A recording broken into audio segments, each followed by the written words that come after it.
Nous vous donnerons ensuite tout un tas de très bons conseils pour éduquer vos chiots. Ça tombe bien, il existe désormais une école qui leur est entièrement destinée.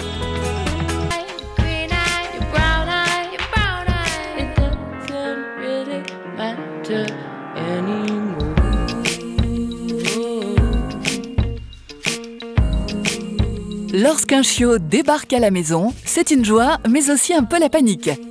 Et oui, la jeunesse est bien souvent synonyme de fougue et d'insouciance. Alors comment vivre en bonne intelligence avec son nouvel ami? Eh bien, en apprenant à le faire obéir, ce qui n'est pas toujours évident. Va à ta couette. Allez, dépêche-toi. Vilain. Premier conseil, bien connaître son compagnon afin de mieux le comprendre et, in fine, de vous faire comprendre de lui. Un exemple, si comme Laurent, vous parlez à votre chiot de 4 mois avec mollesse et avec des mots inappropriés, eh bien ce dernier n'en fera qu'à sa tête. Allez, descends. Allez, va sur ta couette. Allez, va sur ta couette. Non, c'est pas ta place là. Allez. Dans un premier temps, c'est plutôt drôle, mais lorsque votre ami grandira, cela pourrait bien devenir un véritable enfer. Nico, viens. Tu viens? Pour éviter d'en arriver là, Laurent, bien conscient de ses limites en matière d'éducation canine, a décidé de retourner à l'école en compagnie de son chien. À Aulnay-sous-Bois, en région parisienne, l'un des plus anciens clubs canins de France a ouvert une école du chiot.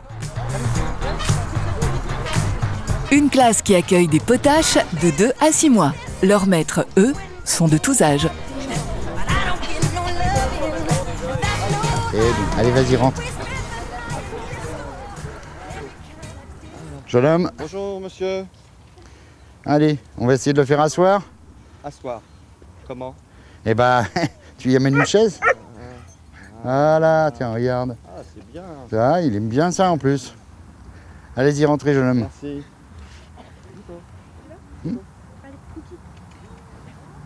L'exercice, en fin de compte, c'est qu'on arrive pour dire bonjour à quelqu'un. Bah, le chien s'assoit systématiquement, quoi. Hein, de façon à ce qu'il n'y ait pas de saut sur les personnes qui arrivent en face, quoi, et tout ça. Ça fait partie de l'école du chiot. Essayez de bouger un peu, parce que sinon les chiots vont rester plantés à côté de vous, de façon à ce qu'ils se détendent un peu. Une école aux règles strictes, même si le cours commence toujours par la récréation. On en rêve tous. Objectif, que nos bambins soient confrontés à leurs congénères adultes. Rien de tel pour apprendre à vivre en société. Alors là, l'exercice de mettre un adulte avec les chiots, ça permet aux chiots de se hiérarchiser. C'est-à-dire que le chien en question, l'adulte, c'est mon propre chien, lui a une bonne structure hiérarchique, donc il va apprendre aux autres chiots le respect. C'est-à-dire si celui-ci, par exemple, va à un moment donné venir trop entreprenant, ça sera mon chien qui va le corriger lui-même. Voilà. Donc là, nous, on n'intervient pas. Hein. C'est vraiment de la sociabilisation inter-chien. Là-dessus, on n'intervient absolument pas, ils se débrouillent entre eux. Notre seule intervention, c'est au cas où il y ait une montée en pression, de l'énervement. Donc cette fois-ci, on sépare les chiens. Mais en règle générale, chez les chiots, c'est assez peu courant.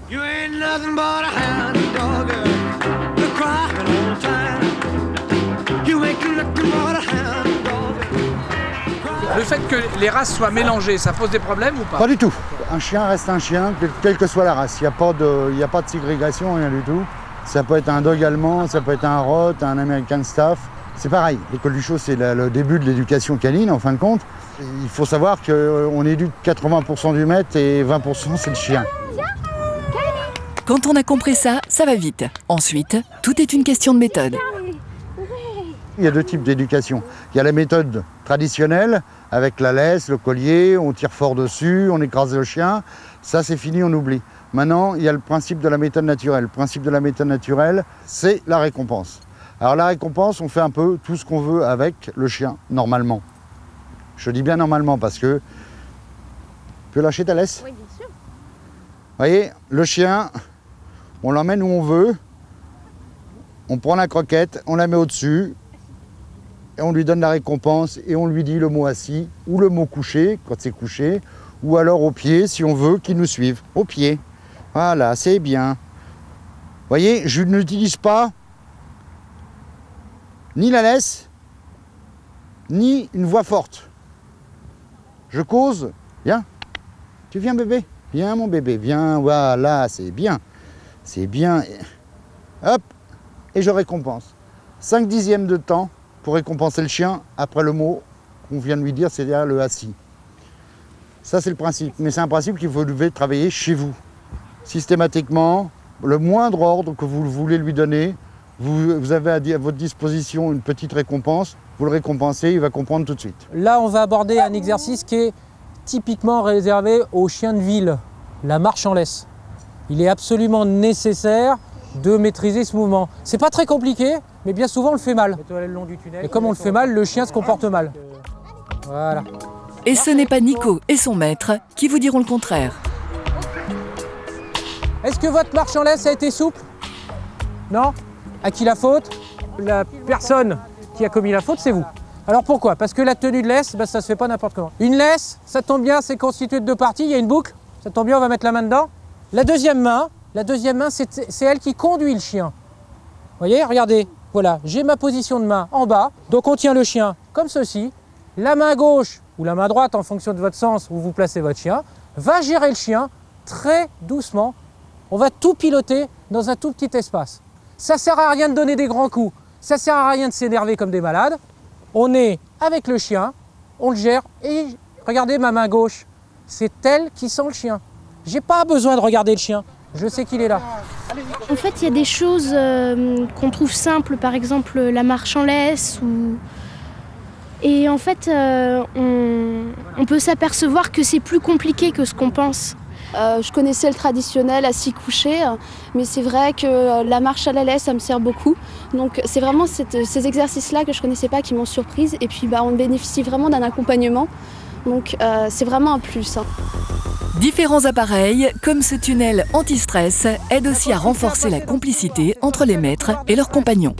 En amont, on va travailler la confiance. Vous voyez, il y a des banderoles, il y a un rideau en perles, il y a des bouteilles. Le chien de lui-même, il y a fort peu de chances qu'il aille tout seul, d'accord? Donc il va falloir lui montrer la route. Ça va vouloir dire qu'il va falloir que vous passiez. Voilà. Tire pas trop, tu l'appelles, tu carrément là, mets-toi à quatre pattes, voilà, pas lui. Regarde, va le chercher. Non, allez, va le chercher. Voilà, tu reprends l'exercice. Allez, marche devant lui, écarte les bouteilles, écarte-lui les bouteilles pour pas qu'il ait peur. Voilà, appelle. Tiens, essaye de l'attirer avec ça. Allez, voilà, parle-lui tout le temps. Mets-lui sous le nez, voilà. Voilà, encore, c'est très bien, voilà. Faut qu'il vienne à toi, c'est parfait ça, voilà.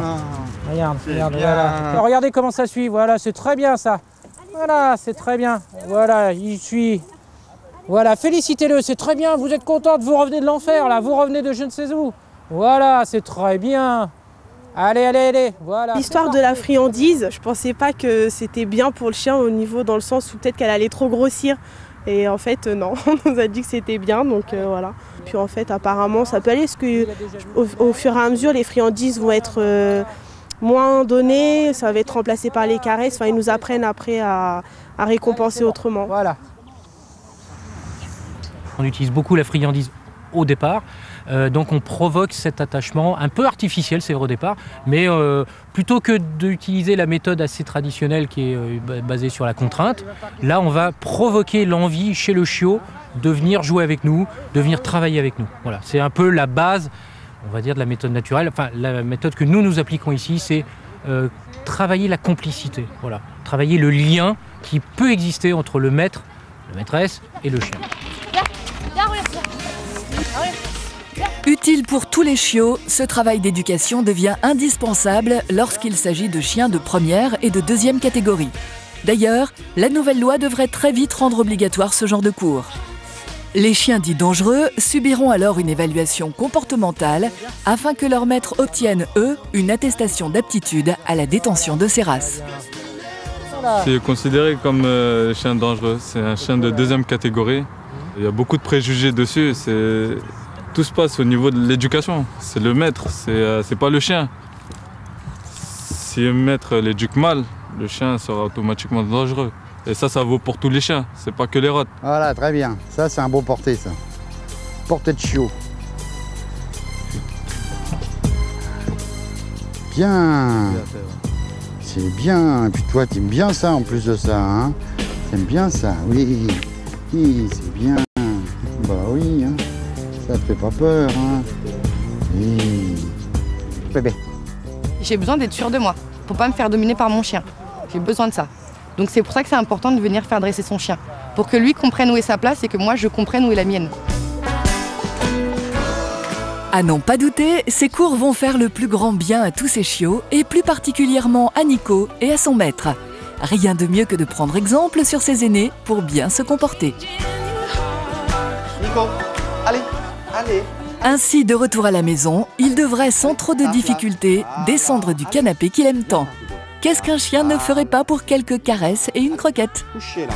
Il serait même prêt à vous obéir. Couchez. Voilà, c'est bien. C'est bien. Ça, c'est ta place là. C'est bien.